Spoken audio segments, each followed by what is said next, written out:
ang mga kwento ng pag-ibig, kwento ng buhay, at kwento ng pag-asa dito sa Barangay Love Stories. Love Stories. Lahat tayo ay merong hindi magandang ugali. Kaya nga responsibilidad nating baguhin yon upang magkaroon tayo ng mabuting relasyon sa ating kapwa. Ikaw kabarangay, anong ugali na gusto mong baguhin? Dear Papa Dudut, lahat naman tayo ay nangangarap na makatagpo ng taong magiging kabiyak ng ating puso. At isa na nga ako doon, bata pa lamang ay mapaniwalain na ako sa mga nababasa at napapanood kong pantasya at pelikula tungkol sa mga magsing-irog na nagkakaroon ng happy ending. Pero noong tumanda ako ay na-realize ko na hindi pala yon ganon kasimple. At kung minsan ay napaka-komplikado pa nga. Bago ko ipagpatuloy ang pagkukwento at pagbabahagi ng istoryang pinadala ko sa Barangay Love Stories, ay pabati muna ng isang mapagpalang araw sa inyong lahat. Tawagin niyo na lamang po ko sa pangalang Zayel, 33 years old. Nagtatrabaho sa isang private company sa Cainta, Rizal. Pero sa kasalukuyan ay nakatira ako sa Cubao. Pero noong araw ay nasa Binangonan ako dahil may inuupahan ako doong studio type apartment na nasa isang compound kasama ng pamilya ng ate ko.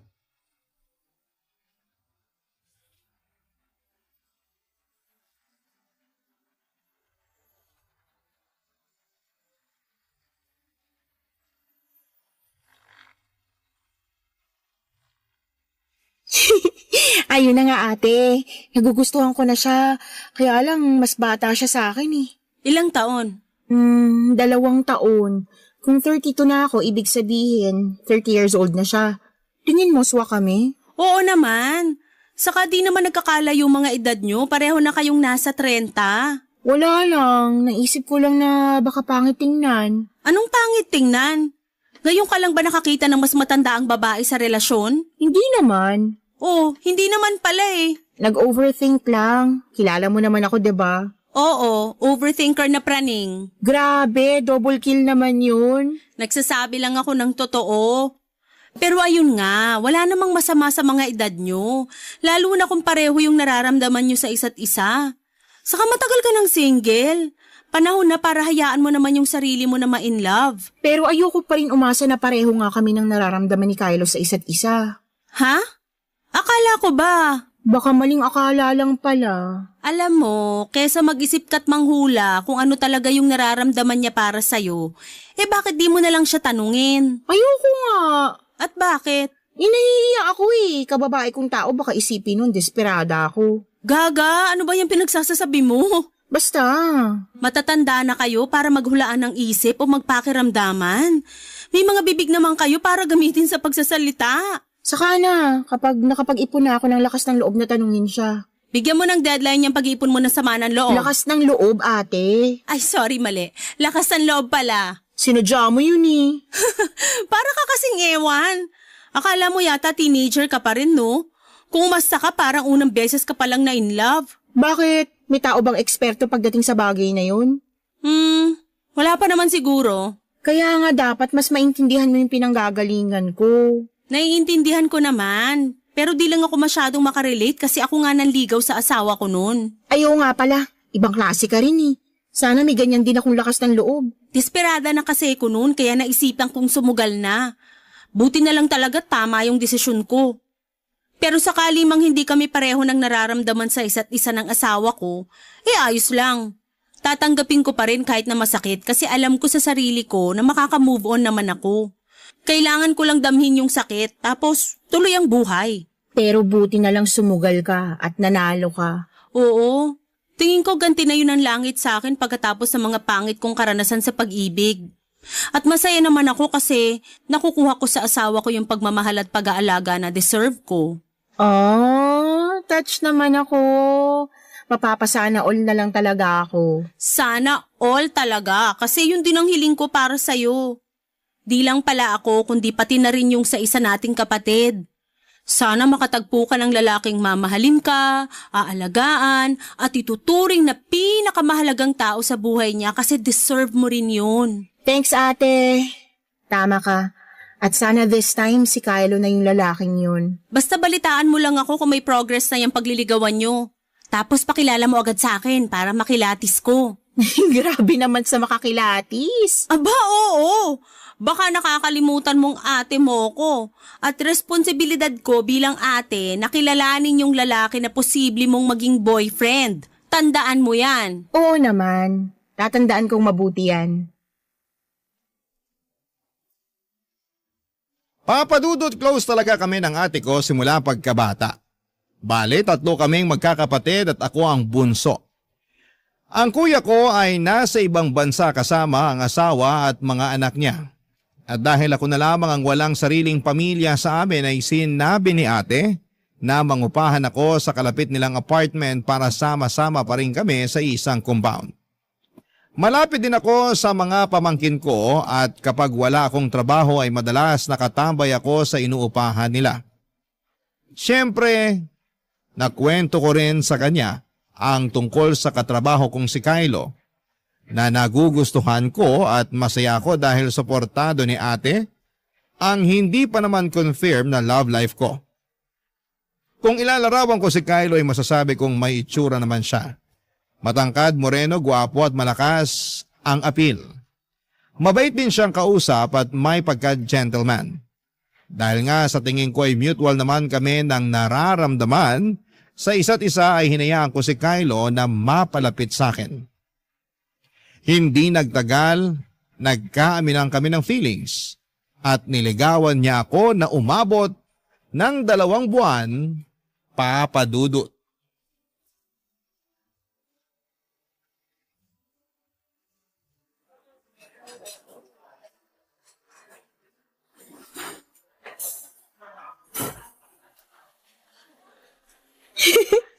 Nasurpresa mo talaga ako sa pa-dinner date mo na to, ha? Mabuti naman kung ganon. Gustong gusto ko kasi talaga na sinosorpresa ka eh. Hindi ka naman nagminti simula nung niligawan mo ko hanggang ngayon. Thank you. Kasi ramdam ko na mahalaga at saka espesyal ako sa'yo. Yun talaga ang goal ko. Yung maparamdam sa'yo na mahalaga ka. Na espesyal ka. Maraming salamat sa pagbigay mo sa akin ng chance na ligawan ka. 2 months mo na rin ako nililigawan. Curious lang ako. Hindi ka ba nagsasawa o napapagod? Bakit naman ako magsasawa? Basta may kinalaman sa'yo, hindi ako mapapagod. Hindi naman sa nilalahat ko pero karamihan kasi sa mga lalaki nadi-discourage na sa panliligaw kapag inabot na ng 2 buwan tapos tingin nila wala pa rin silang syansa na sasagutin ng nililigawan nila. Siguro hindi lang nila ganun kagusto yung nililigawan nila. Naniniwala kasi ako na kapag gusto talaga ng lalaki yung babae, hindi siya susuko hanggang maging sila. Gets ko naman kung bakit karamihan sa mga lalaki sumusuko sa panliligaw. Siyempre, kung alam mo na wala ka ng chance dun sa babae, unfair naman din sa'yo kung itutuloy mo pa yung panliligaw mo. May punto ka. Ang sakit nun Masakit talaga, pero mas masakit kung patatagalin mo pa. Kaya dapat sinasabi din ng babae kung may chance ba yung lalaki na magustuhan niya para hindi niya na masayang yung oras ng tao. Baka kasi di talaga sila para sa isa't isa at merong ibang babae na nakalaan para dun sa naliligaw sa kanya. Yun bang babae na kayang ibalik yung pagmamahal na binibigay niya? Napaisip tuloy ako kung may pag-asa ba talaga ako sa'yo o wala. Ikaw kasi, pinunto mo pa na 2 buwan na kitang nililigawan pero nandito pa rin tayo sa stage na to. Yun nga yung gusto ko rin sana pag-usapan natin ngayon. Teka, sandali. Bakit bigla ka atang sumeryoso dyan? Kalmahan mo lang. Sa totoo lang, kalmado naman ako kanina eh. Ngayon, pinagpapawisan na tuloy yung kilikili ko sa kaba. Kaya nga kalmahan mo lang kasi mag-uusap lang naman tayo. Kung sasabihin mo na tumigil na ako sa panliligaw sa'yo kasi wala akong pag-asa, problema yan. Bakit naman? Hindi pa kasi ako handa na marinig yan eh. Yun talaga yung dahilan kung bakit ako sobrang kinakabahan. Uy, wag ka namang ganyan. Nabigla ako. Hindi ko lang napaghandaan na dito mauuwi yung date natin ngayon. Sorry, pero I think dapat mo na rin kasing malaman yung feelings ko. Okay. Pero bago mo sabihin lahat ng mga gusto mong sabihin, pwede bang ako muna magsalita? Pwede naman. Kung talagang hindi tayo para sa isa't isa, gusto ko lang malaman mo na naging mahalagang parte ka ng buhay ko. At kahit kailan, hindi ko pagsisisihan na niligawan kita. Sinabi ko sa sarili ko na sigurado na ako sa nararamdaman ko para sa'yo eh. Lalo ngayon na hindi na lang kita basta gusto. Sa loob ng 2 buwan, mas lumalim pa to. Pwedeng hindi ka maniwala, pwede ka rin mabigla. Zahil, mahal na kita. Pero huwag ka mag-alala. Kung hanggang dito lang talaga tayo, handa ako na tanggapin yun. Irerespeto ko yung magiging desisyon mo. Basta masaya na ako na mahal kita. Kahit hindi mo na yun suklian pa. Thank you, Kylo. Oh, umiiyak ka ba? Oo, kasi natouch ako sa sinabi mo. Huwag ka nang umiyak. Sinusubukan ko pero kilala mo naman ako mababaw ang luha eh. Pigilan mo na yung pag-iyak mo. Sulitin na lang natin tong araw na to. Oo, yan din naman ang gusto ko. Yung masulit natin yung araw na to hindi bilang nililigawan mo at manliligaw ko kasi tayo na. Ha? Hindi ko nasundan yun. Ano ibig mong sabihin? Sabi ko tayo na, sinasagot na kita. Totoo ba yan? Oo, yun talagang gusto kong sabihin sa'yo kanina pa. Pasensya ka na kung akala mo gusto lang kitang patigilin sa panliligaw sa akin ha. Sa totoo lang, oo. Gusto na kitang patigilin kasi sinasagot na kita. Papa Dudut, hindi si Kylo ang first boyfriend ko pero siya na lang ulit siya na lang ulit makalipas ang ilang taon na pagiging single ko. Kaya nga noong binalita ko kay ate na kami na ay sobrang saya niya. Masaya rin ang kuya ko na nasa abroad dahil matagal na rin niya akong hinahanapan ng makakarelasyon. Nirereto pa nga niya ako sa ilan niyang kakilalang afam pero ako lang yung may ayaw. Sa Pinoy pa rin talaga ang puso ko. At sa pagkakataong yon ay nakay Kylo na nga. Walang araw na lumipas na hindi kami naging masaya ni Kylo. At kahit na nga nasa 30s na kami ay pakiramdam namin ay bumalik kami sa aming early 20s. Sabagay wala namang edad kapag na-in love ka. At hindi naman yon naging issue sa amin ni Kylo. Basta masaya kami ng mga panahong yon sa piling ng isa't isa. At laking pasasalamat ko sa Diyos dahil dininig niya ang panalangin kong matagpuan na ang lalaking magiging kabiyak ng aking puso, Papa Dudut. Barangay Love Stories. Barangay Love Stories.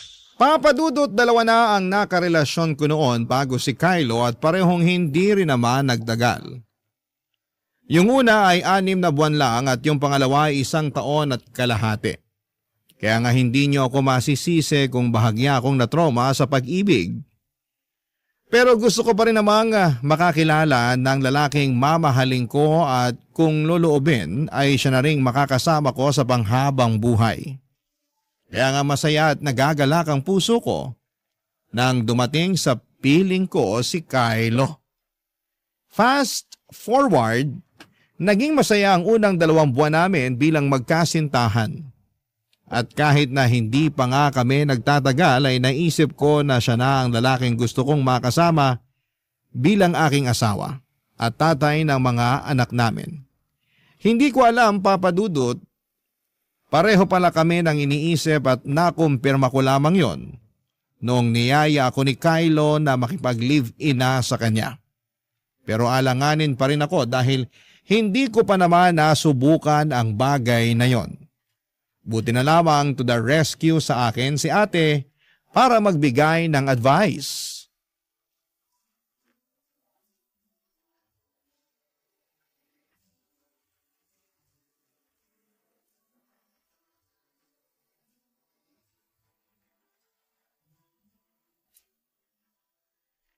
So niyaya ka na niyang makipag-live-in? Oo, Anong sagot mo? Pumayag ka ba? hindi pa eh. Ngik, bakit hindi pa? Dapat ba mayag agad ako? Oo, chance mo na yan para makasama siya sa iisang bubong. Okay lang ba yun? Paano okay lang ba yung pinagsasasabi mo dyan? Na tumira sa iisang bubong kahit hindi kasal. Well, hindi siya okay kung masyado kang relihiyoso. Like, sagrado ang tingin mo sa kasal. Pero sa panahon natin ngayon, usong-uso na yung pakikipag-live-in. Kaya tingin ko, wala namang masama dun. Sa kakagandahan niyan, mas makikilala mo ng husto yung ugali ng isang tao nang hindi mo kailangang matali sa kanya kasi kasal na kayo. Sa bagay. Di ba nag-live-in muna kayo ng husband mo ng 1 taon bago kayo nagpakasal? Oo, at dun ko na sigurado na siya na talaga yung lalaki na gusto kong pakasalan at makasama habang buhay. Nakakatuwa naman. Kaya huwag ka matakot na makipag-live-in kay Kylo. May tiwala ka naman sa kanya, di ba? Oo, meron. Tinatrato ka naman niya ng maayos. Tinatanong pa ba yan? Sagutin mo na lang. Syempre naman. At mahal niyo ang isa't isa, tama? Tama, ate. Saka malaki na kayo, kayang-kaya niyo na yung mga sarili niyo. Kaya ano pang hinihintay niyo? Magsama na kayo. Kaso iniisip ko pa lang yung paglipat ko sa apartment niya sa Cubao, napapagod na ako eh. Tsaka pag nandun na ako, hindi ko na kayo madalas makikita ng mga pamangkin ko. Hay nako, pwede ka naman dumalaw dito o kami yung dadalaw sa'yo dun sa inyo pag may time. Hindi mo kailangang malungkot kasi ganun talaga ang buhay. Yung isa nga nating kapatid kinakaya yung buhay sa abroad na malayo sa atin eh. Okay naman sila ng pamilya niya. Oo, malungkot at nakakapanibago pero parte talaga yan ang pagbuo mo ng sarili mong buhay. Hindi naman porke doon ka natitira sa Cubao hindi na tayo pwedeng magkita uli. Baka nakakalimutan mong ilang split at tumbling ka lang naman sa amin. Salamat, ate. Salamat sa lahat kasi kahit na malaki na tayo, lalo na ako, bunsong-bunso pa rin talaga yung trato mo sa akin. Kayo ni kuya. Tingnan mo nga, niyaya mo pa akong tumira dito sa compound nyo para may kasama pa rin ako kahit na nakabukod na ako. Siyempre, nangako ko kina nanay at tatay na aalagaan ko kayo ng mga kapatid ko, lalo ka na. Kaya kahit na tumanda ka na, tumungtong ka man ng 30 o higit pa, ikaw pa rin yung bunso namin. Salamat ulit. Walang anuman. So nakapag-decide ka na ba na makikipag-live-in ka na kay Kylo? Oo. Gusto ko rin naman subukan. Tsaka para matuto din ako sa buhay na may kinakasama. Okay yan. Basta huwag kang matakot. Kung kailangan mo ng payo, alam mo na kung sino ang taong pwede mong lapitan. Sige ate, salamat sa assurance. Malaking bagay yun sa akin. Alam mo na, medyo naduduwag din talaga tong kapatid mo. Ayos lang yan. Wala namang tao na pinanganak na matapang na agad. Saka normal na maramdaman mo yan kasi hindi ka pamilyar sa pakiramdam. Kumbaga, kaya tayo natatakot at nagdadalawang isip na gawin ng isang bagay kasi hindi pa natin alam. Lahat naman tayo nagsisimula na walang alam hanggang unti-unti na nating matutunan. Iba ka talaga mag-advise on point. Dati ka bang advisor sa past life mo? Hindi. Pero marami na akong karanasan na pwede kong i-share sa'yo kaya nakakapagpayo na ako. Pero syempre, karamihan sa mga karanasang yun, hindi ko natutunan sa madaling paraan. Papadudot malaki ang naitulong ng mga payo ni ate upang maging bukas ang isipan ko tungkol sa pakikipag-live-in. Aminado ako na may pagkasinaunang tawa ko pagdating sa bagay na yon pero dahil wala namang masama, ay lumakas ang loob ko na tanggapin ang alok ni Kylo na magsama na kami sa iisang bubong. May punto rin naman ang ate ko na kung gusto kong makilala ng husto ang boyfriend ko, ay tama na manirahan kami ng magkasama. Hindi nagtagal ay umalis ako sa apartment na inuupahan ko para makisama kay Kylo sa nirerentahan niya sa Cubao. At kahit na malayo yon sa pinapasukan naming opisina na nasa Cainta, ay wala namang kaso dahil may motorsiklo naman ang boyfriend ko na ginagamit namin papasok sa trabaho at pauwi na rin. Siguro kung may ikinalungkot lamang ako sa paglipat kong yon, sa inuupahan ni Kylo ay walang iba kundi ang napalayo ako kay ate at sa mga pamangkin ko. Pero paminsan-minsan ay bumibisita pa rin ako sa kanila sa Binangonan, Rizal. Mabilis na lumipas ang 2 buwan at sa pagpapatuloy ng pagsasama namin ni Kylo, ay may ilang bagay akong natuklasan sa kanya, Papa Dudut.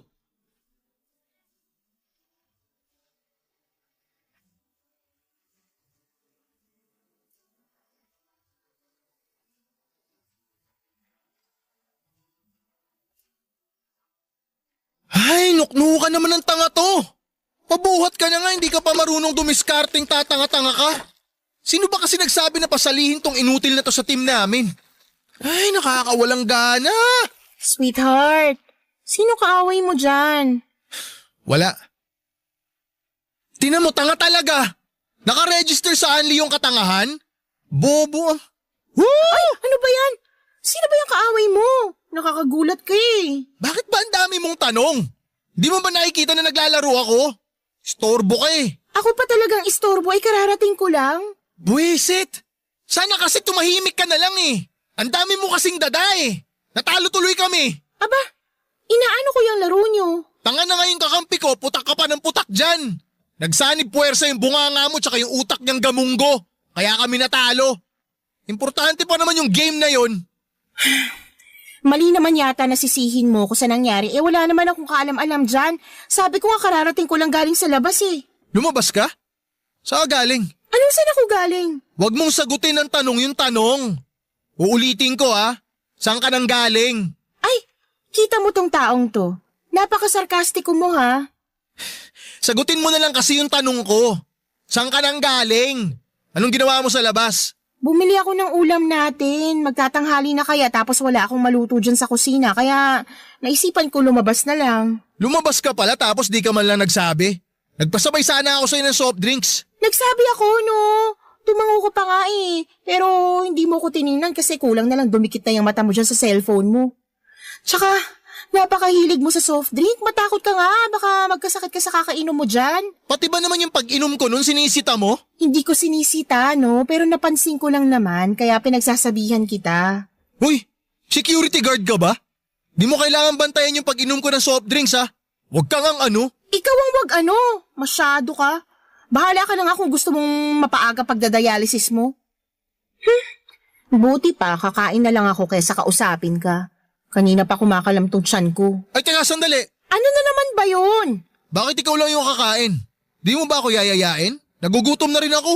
Wow, nagugutom ka rin pala? Akala ko kasi hindi eh. Dahil mas prioridad mo pa yung paglalaro mo. Pangit mo rin kausap eh no? Para kang tanga. Ikaw yung parang tanga dyan. Mapagpatol ka rin at madaldal. Daig mo pa yung mga babae sa dami ng sinasabi mo. Malamang gagamitin ko yung bibig ko para sabihin lahat ng mga pangit na napupuna ko sa'yo. So, hindi ka naman perfect. Kaya tigil-tigilan mo yung pagiging intrimitida mo. Anong sinabi mo? Sa labas, mamayang 3:30 may parada ng mga bingi. Pwede kang sumali. Para kang ewan. Ano ba yung binili mong ulam? Aha? Ito ba? Sinigang na baboy. Nananadya ka ba? Alam mo naman di ako kumakain ng baboy, di ba? Hala, sorry. Nakalimutan ko. Anong ulamin ko kung yan lang binili mo? Hindi ko alam. Wala nang kahit na ano dyan sa kusina natin kasi hindi pa tayo nakakapag-grocery. Siguro umorder ka na lang muna ng gusto mong kainin. Ayoko. Nagtitipid nga ako tapos pa-orderin mo ako. Kita mong mahal ng mga pagkain online. Madalas talaga may pagkasintu-sintu ka eh, no? Kasalanan mo to. Paano naging kasalanan ko? Kasalanan mo kasi makakalimutin ka.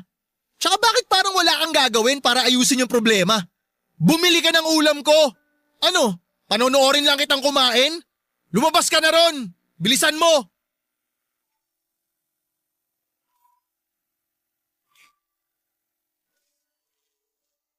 Papa Dudut, totoo nga na mas makikilala mo ang isang tao pag nakasama mo na ito sa iisang bubong.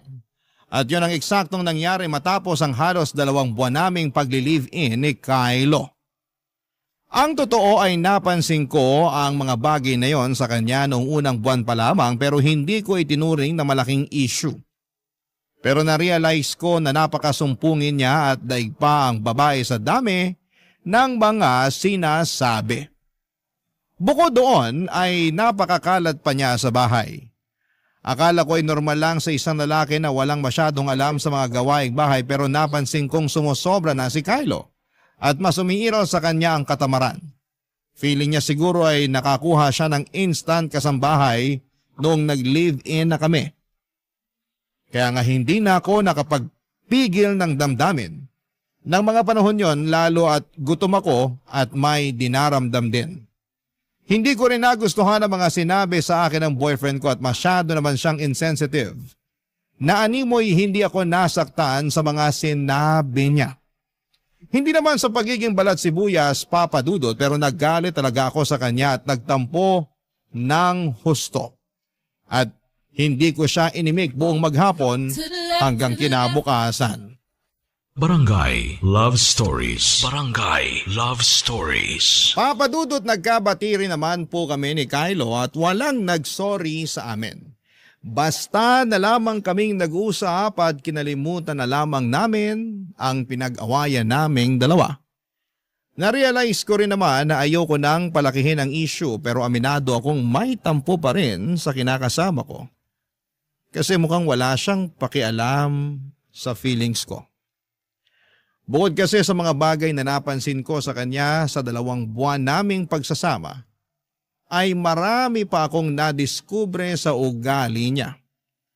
Pero ang malaking issue talaga doon ay ang pagiging sumpungin ni Kylo, Papa Dudut. Kahalintulad yon ang mga babae kapag tinotoyo o tinotopak, mas malala lang pala kapag sa mga kalalakihan nangyayari dahil sobra sila kung magtampo. Kapag nag-aaway kami ni Kylo ay ako ang pirming sumusuyo sa kanya. Bagay na kinapaguran ko ng gawin habang tumatagal. Pero dahil desidido ako, Papa Dudut, na maging okay kami ay ginawa ko ang lahat ng pag-a-adjust na pwede kong gawin sa aming relasyon. At pilit kong ibinalik ang tamis ng aming pag-ibig. Isa na nga doon ay noong niyaya ko siyang mag-dinner date katulad noong mga panahong nililigawan pa lamang niya ako. Nagpunta kami sa isang kabubukas pa lamang na food park na pareho naming nakita online at pinapangarap na puntahan.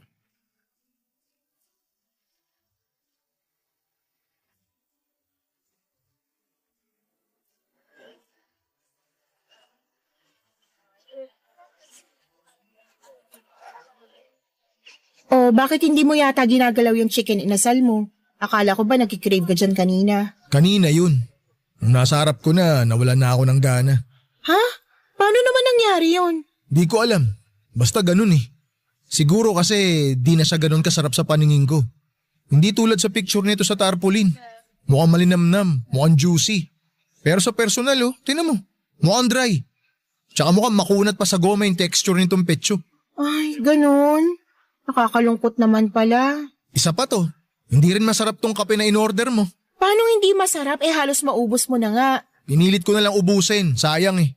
Pero lasang pinaghugasan ng bigas to. Kaya napaisip ako, kape ba talaga to o Wala ring lasa yung hinalong gatas. Sayang lang binayad natin.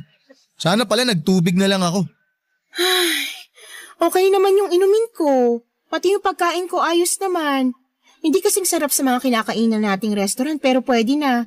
Tsaka hindi na rin naman masama. So ano? Sinasabi mo na sinungaling ako? Kylo naman. Kylo naman. Ubusin mo na lang yung mga in-order mo. Hindi yung nag-iinarte ka pa dyan. Sinasaway lang kita kasi pinagtitinginan na tayo ng mga tao. Huwag ka na rin magtaas ng boses dahil naririnig kita. Magkaharap lang tayo na nag-uusap, di ba? Oo nga, magkaharap tayo. Pero parang di naman yata pumapasok sa utak mo yung mga sinasabi ko. Hirap kasi sa'yo, napaka-cheap ng taste mo sa pagkain eh. Kaya pasok na sa panlasa mo yung mga in-order mo. Pinagsasabi mong cheap. Totoo naman eh. Alam mo, pumunta tayo rito hindi para mag-away. Hoy, ano bang ginagawa natin dito? Para mag-date, kumain, tsaka mag-bonding. Tsaka 'di ba, pareho naman nating ginusto na pumunta rito. Bakit ka nagkakaganyan? Kasi mali na naisip pa natin na pumunta dito. Sana pala natulog na lang ako sa bahay. O kaya naglaro ng mobile games. Diyan ka magaling. Puro ka tulog, puro ka mobile games. Libangan ko yung paglalaro. Tsaka matutulog ako kasi gusto ko magpahinga. Pagod ako sa trabaho eh. Natural lang naman na magpahinga, di ba? Computer nga pinagpapahinga eh. Sana yun na lang paglalaro mo at pagtulong mong ginawa mo kasi mukhang mas mahalaga pa sa'yo yung mga yun kaysa sa akin eh. Wow! Umabot ka na sa katsipan na yan? Pinagseselosan mo yung pagmo-mobile games at pagtulog ko? Ang wild nun ah. Ewan ko sa'yo. Di nga. Nagtatampo ka na niyan? He, He? wag mo nga akong gayahin. Huwag mo nga akong gayahin. Kylo naman! Kylo naman. Ah, ganyan pala gusto mo ah. Sige, mag-asaran tayong ungas ka. Ba't mo ako tinawag na ungas? Bakit mo ko tinawag na ungas? Isa, Zayel. Isa, Zael. Akala mo siguro na ikipagbiroan pa ako sa'yo ah. Akala mo siguro nakikipagbiroan pa ako sa'yo ah. Ah, buraot ka? Ayaw mo talagang tumigil? Di ba iwan ka dito mag-isa? Saan ka pupunta? Uuwi na. Nakakabanas kang kasama eh. Baka mamaya ano pang magawa ko dahil sa pagkairita ko sa'yo. Ikaw kaya yung nauna. Wala kang pake. Uuwi na ako. Huwag mo akong susundan ha. Enjoyin mo yung mga kinakain mo dyan. Magpakasaya ka sa cheap na food park na to. Pwe! Kylo, sandali! Kylo! Huwag mo naman ako iwan dito. Please lang oh. Kylo! Papadudot ni sa hinagap ay hindi ko naisip na magagawa akong iwanan ni Kylo sa food park kung saan kami nagde-date ng gabing yon. Akala ko pa nga ay babalikan niya ako pero hindi na talaga. Umuwi akong mag-isa sa inuupahan namin at nadatnang ko siyang humihilik habang tulog na tulog sa aming kama. Naiyak na lamang ako kasi hinayaan niya ako na umuwi ng mag-isa nang dahil lamang sa pagtatalo naming yon. Hindi ko siya tinabihan sa higaan, sa halip ay sa sofa ako natulog. At kinabukasan ay hindi kami nagpansin ng dalawa. Buti na lamang at Sabado yon, wala kaming pasok sa opisina at dahil mukhang walang balak na naman na mag-sorry sa akin si Kylo o makipag-usap man lang, ay nasakal na ako sa kanyang presensya. Doon na ako nag-decide na umalis sa inuupahan namin para pumunta kina ate sa Binangonan, Rizal. Kinuwento ko sa kapatid ko ang lahat-lahat ng nangyari sa amin ng boyfriend ko, Papa Dudut.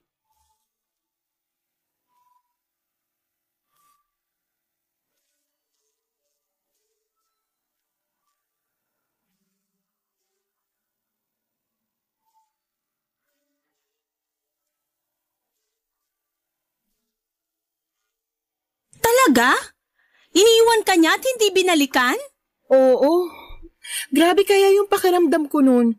Gusto kong umiyak pero pinipigilan ko lang.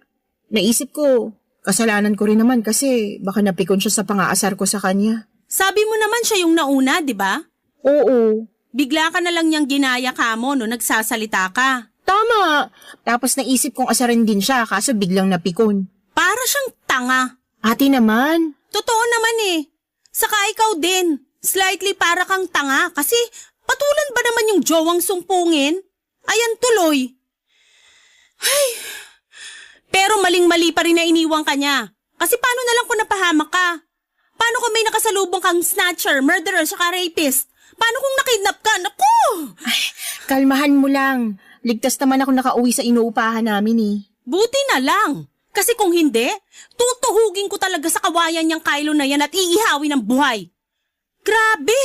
Nakakagigil yung ginawa niya sa'yo. Akala ko pa naman mature na yung lalaking yan pero mukhang nagkamali ako. Okay naman siya pero may times lang talaga na ganun yung ugali niya eh. Alin? Yung sarcastic, sumpungin, toyoin, topakin? Oo, tapos mapang-asar pero pag binalik sa kanyang ginagawa niya mabilis mapikon. May sayad na talaga. Ano siya? Man-child? Daig niya pa mga anak ko ah. Tapos akala mo kung sinong babaeng nireregla kung topakin? Nakakayamot.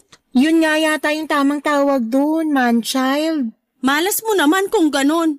Akala ko kasi nakahanap ka na ng mature na lalaki. Yun pala hindi.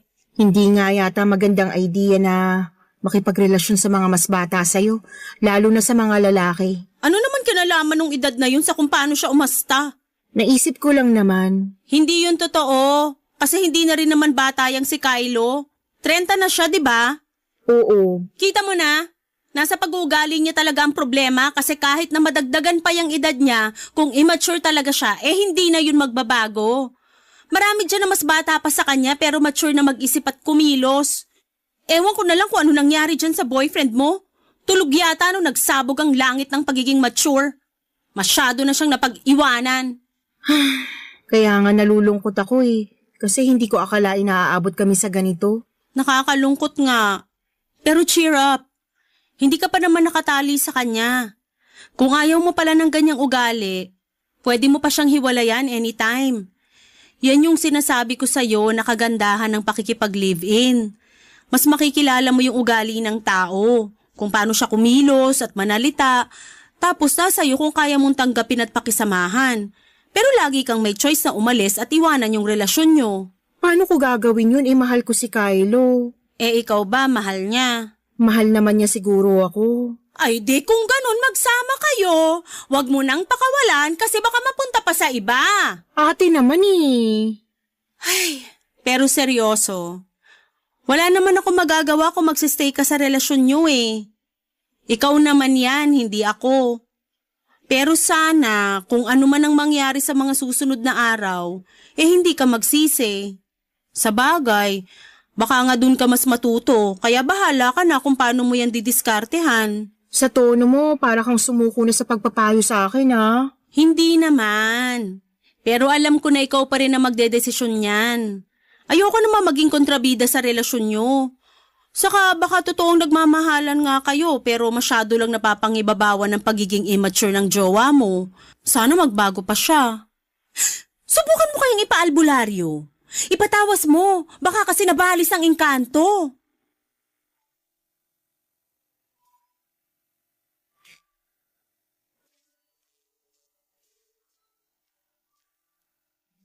Papadudot na pailing na lamang ako sa suggestion ni ate kahit na alam kong nagbibiro lamang siya at nang aasar. Pero may punto naman siya sa sinabi niyang desisyon ko pa rin ang masusunod. Totoo rin naman na mahal ko pa rin si Kylo at ayoko na yun lang ang maging rason kung bakit ko siya hihiwalayan. Kaya lang ay nasa isip ko pa rin yung pang-iiwan niya sa akin noon. At yung takot ng ate ko na posible akong napahamak. Buti na lang at ligtas pa rin akong nakauwi sa inuupahan namin. Marami po akong what if sa relasyon namin ni Kylo. What if ulitin niya yung ginawa niyang yon at sa mas malalayong lugar na niya ako iwanan. What if magkasakita na kami kasi masyado siyang mapagpatol at marami pang iba. Nagwo-worry ako para sa kaligtasan ko sa aming relasyon at sa kinabukasan namin bilang magkasintahan. Napapaisip ako kung magbabago pa ba si Kylo o ako na lang talaga ang mag-a-adjust sa amin. Sana po ay matulungan ako ng mga kabarangay kung ano ang dapat kong gawin. Hanggang dito na lamang po ang sulat ko, Papa Dudut. Maraming salamat sakaling mapili po ninyong i-ere sa Barangay Love Stories. Sana po'y mapayuhan ako ng mga kabarangay natin. Malaking bagay kasi yon para sa tulad kong nalilito ang puso. God bless and more power sa inyong istasyon. Ang inyong forever kapuso at kabarangay, Zayel. Nalilito pa rin sa live ang ating kabarangay. Ano kaya ang maipapayo mo sa kanya?